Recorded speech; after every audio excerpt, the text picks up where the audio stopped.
Okay, hello and welcome to my video. My name is Francisco Revuelta. I'm from Madrid in Spain, and I'm a self-taught electronic music producer who actually makes a living by teaching. This lesson is for week 5 of Introduction to Music Production at Coursera.org, and the topic I'm going to talk about is compressing a drum groove.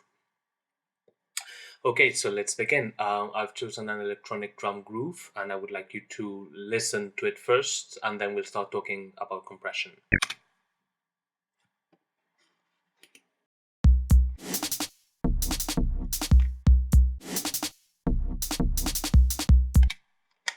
All right. Okay, so here I've got a compressor, and I've also chosen to use for this lesson an oscilloscope, so you could also have some visual feedback in case the compressor affects the amplitude and we need to see the effect. I cannot guarantee that that is going to happen, and there's not enough time probably to experiment so much, but we'll just use it or have it there for reference. Okay, so about the compressor. This is the Logic basic downward compressor that is included with Logic, and I'm just going to bypass it now. And what we have is the different settings. I try to go through them quickly.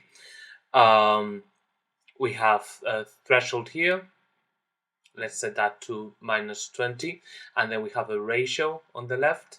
And if I play the drum loop now, nothing is going to happen because I have a 1-to-1 ratio. So remember, one input and one for output, meaning decibels, of course. So nothing is going to happen, doesn't matter how much I change the settings in the compressor. So let's go for something a little bit heavier, like maybe 4-to-1. And now we should be seeing some gain reduction. There we go. Right there is gain reduction. Okay, so we're going to start talking about some of the settings. I want to use a fast attack and a fast release. Okay, attack is how fast the compressor starts to work once the signal is above the threshold, and the release is how fast the compressor stops working once the signal is below the threshold. Okay, we also have a knee here. In this case, I have a hard knee setting, which is probably best for when we are compressing drums, like in this case, because we have very fast transients, and maybe in this case, it's even more necessary because I'm listening to some kind of experimental drum and bass groove, and we're going to get like super fast transients, and it's probably better to have fast settings in any case. So let's listen and see if there's any difference now.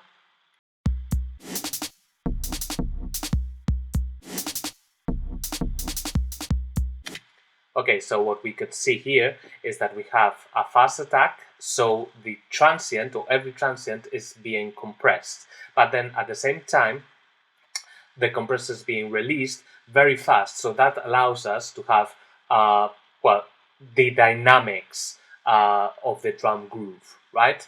Now let's try something else. Let's keep the short attack, and then again the transient will be compressed, but let's try with a long release, and let's see how there'll be a very significant difference. In fact, I'm going to turn this all the way up, and now let's see.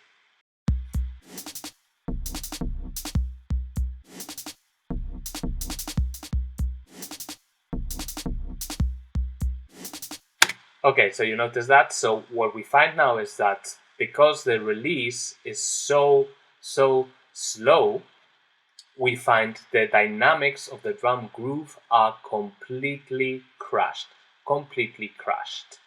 right? So there's a difference, and I don't have time to experiment anymore actually, and I would love to explain a lot more about the compressor itself and about the different settings, like the choice to to have peak or RMS, to adjust this threshold sensibility, but I don't have time for that. So experiment yourselves, and thank you for watching.